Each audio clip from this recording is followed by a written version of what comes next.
Hello everyone, welcome to channel learn with ease. आज का topic है हमारा अकाउंटिंग फॉर पार्टनरशिप फर्म का, जिसमें हम सॉल्व करेंगे क्वेश्चन नंबर 67। ये है आपका चैप्टर नंबर 2 डीके गोयल की बुक से, क्लास 12 अकाउंट्स के लिए। ये क्वेश्चन देखने में बहुत इजी है कि interest on capital he calculate करना है, लेकिन ये ऐसा क्वेश्चन है जिसमें बड़े बड़े महारथी भी मात खा जाते हैं, मार्क्स को लूज करते हैं। तो आपको इसको ध्यान से समझना है, इसमें ऐसा क्या है जिसमें आप मिस्टेक कर जाते हो। तो सबसे पहले देखो, बैलेंस शीट के फॉर्मेट में आपको इंफॉर्मेशन दी गई है। पूरे साल का प्रॉफिट है 70,000 रुपए, प्रॉफिट शेयरिंग रेशियो है 2:1 और ड्रॉइंग्स दी गई है दोनों ही पार्टनर। अब आपको जो इंटरेस्ट ऑन कैपिटल कैलकुलेट करना है वो इस फाइनेंशियल ईयर के लिए करना है, जो 1 अप्रैल 2020 से 31 मार्च 2021 के है। यहाँ पर बैलेंस शीट आपके पास फाइनल बैलेंस शीट है 2021 की, ये क्लोजिंग बैलेंस है। आपको निकालना होता है interest on capital opening capital. तो क्लोजिंग कैपिटल से ओपनिंग कैपिटल तक पहुंचने के लिए आपको क्या करना होगा? आपने ओपनिंग कैपिटल में ऐड कर दिया था प्रॉफिट, ड्रॉइंग्स को लेस कर दिया था, यही किया था आपने।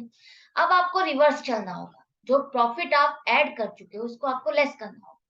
तो यहाँ पर प्रॉफिट आप कौन सा लोगे?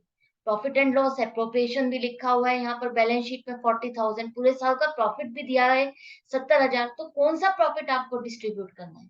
ये 40,000, 70,000, कौन सा प्रॉफिट? ज्यादातर स्टूडेंट्स क्या मिस्टेक करते हैं या क्या डिस्ट्रीब्यूट करते हैं, इस 40,000 को डिस्ट्रीब्यूट करते हैं। वो सोचते हैं एप्रोप्रिएशन लिखा है तो 40,000 ही डिस्ट्रीब्यूट होगा, या बिना इसको पढ़े हुए काफी स्टूडेंट्स क्या करेंगे, जैसे लास्ट क्वेश्चंस में हमने प्रैक्टिस की है वैसे ही 70,000 को इस रेशो में डिस्ट्रीब्यूट करके लेस कर देंगे। लेकिन ऐसा कुछ भी नहीं करना आपको। इस क्वेश्चन में दिया गया है कि आपका पूरे साल का प्रॉफिट है 70,000 रुपए और बैलेंस शीट में आपने 40,000 रुपए लिखा है profit and loss appropriation account का बैलेंस। इसका मतलब आप 40,000 को अभी डिस्ट्रीब्यूट नहीं किए हो, आपने इसको डिस्ट्रीब्यूट नहीं किया है। इन कैपिटल अकाउंट के बैलेंसेस में आपने इसको ऐड नहीं किया है। तो आपने ऐड किसको किया है? जो बैलेंस है 70,000 रुपए में से 40,000 रुपए माइनस करने के बाद 30,000 रुपए आप इसको डिस्ट्रीब्यूट कर चुके हो पार्टनर्स में, इनके कैपिटल अकाउंट में ऐड कर चुके हो। 70,000 का प्रॉफिट अगर होता है फर्म का तो आप कहाँ करते हो? पूरा का पूरा पार्टनर्स में डिस्ट्रीब्यूट करते हो। लेकिन आपने क्या किया, 70,000 रुपए में से 40,000 रुपए का तो बैलेंस शीट में लिख दिया, तो 30,000 का क्या किया? ऑब्वियसली 30,000 को आप पार्टनर्स में डिस्ट्रीब्यूट कर चुके हो, उनकी कैपिटल में ऐड कर चुके हो, तो उसको आपको लेस करना होगा 20,000 और 10,000। तो यहाँ पर बैलेंस आ गया है 80,000 और 70,000 का।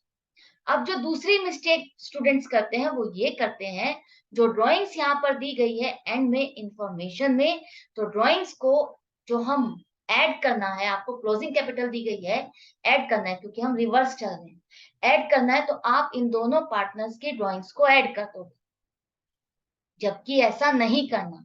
आपको ऐसा क्यों नहीं करना? ध्यान से देखो, जो बी की ड्राइंग है वो बैलेंस शीट में लिखी हुई है एसेट वाली साइड पर 20,000 रुपए। इसका क्या मतलब है? आपको पता है पार्टनर्स की कैपिटल अकाउंट का बैलेंस होता है क्रेडिट, ड्राइंग का बैलेंस है डेबिट, जो कि आप कैपिटल में से ही लेस करते हो।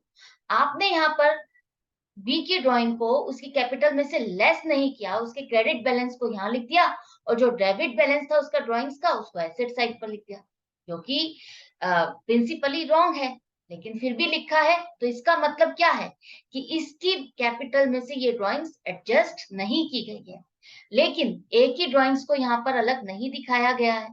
इसका मतलब क्या है? इसका मतलब इसकी ड्राइंग्स को हम एडजस्ट कर चुके हैं। ये जो 16,000 रुपए है ये आप इसमें से डिडक्ट कर चुके हो, तभी आप क्लोजिंग कैपिटल के बैलेंस तक पहुंचे हो। हमको उल्टा चलना है तो हमको क्या करना होगा, ए की ड्राइंग को ऐड करना है, बी की ड्राइंग को नहीं, क्योंकि वो एडजस्ट नहीं की गई है। आप ध्यान से देखो, यहाँ पर ड्राइंग्स 20,000 ही लिखी है बी की और 20,000 ही यहाँ एक्स्ट्रा इंफॉर्मेशन में भी लिखा है। इसका मतलब ये सेम है, कुछ और एक्स्ट्रा नहीं है। तो अब आप जो एक ही ड्राइंग है सिर्फ उसको ऐड करोगे तो टोटल जो बैलेंस है ओपनिंग कैपिटल आपके पास आ गई है 96,000 और 70,000। यही वो कैपिटल है जो आपको फाइंड करनी थी। अब आपको इस पर 5% पर एनम का इंटरेस्ट चार्ज करना है। तो 5% के हिसाब से ए के लिए बन जाएगा 4,800, बी के लिए बन जाएगा 3,500। तो ये क्वेश्चन है बहुत सिंपल, लेकिन थोड़ा सा ट्रिकी है, जिसके लिए आपको ध्यान से इसको रीड करना है, एक एक पॉइंट को। अगर आप क्वेश्चन को सॉल्व करते हो, प्रैक्टिस करते हो, तो ये आपके लिए इजी है, कोई बड़ी बात नहीं है। क्योंकि अगर आप प्रैक्टिस करते हो तो आपको एक एक छोटा पॉइंट क्लियर होता है कि हाँ, यहाँ पर लिखा है तो मुझे कैसे इसको अटेम्प्ट करना है। अगर ड्राइंग्स का यहाँ लिखा है तो इसका मतलब इसकी एडजस्टमेंट कहाँ हो चुकी है। तो अगर आप प्रैक्टिस करते हो तो आप इन सभी चीजों से गो थ्रू हो चुके होते हो, आपको पता है कि क्वेश्चन को किस तरह से अटेम्प्ट करना है, आप मिस्टेक नहीं करते हो, आपके मार्क्स लूज नहीं होते। तो आई होप आपको ये क्वेश्चन अच्छा लगा होगा और अच्छे से समझ में भी आ गया होगा। फिर भी कहीं डाउट है, कंफ्यूजन है, तो कमेंट सेक्शन है, वहां पर आप लिख करके मुझसे पूछ सकते हो।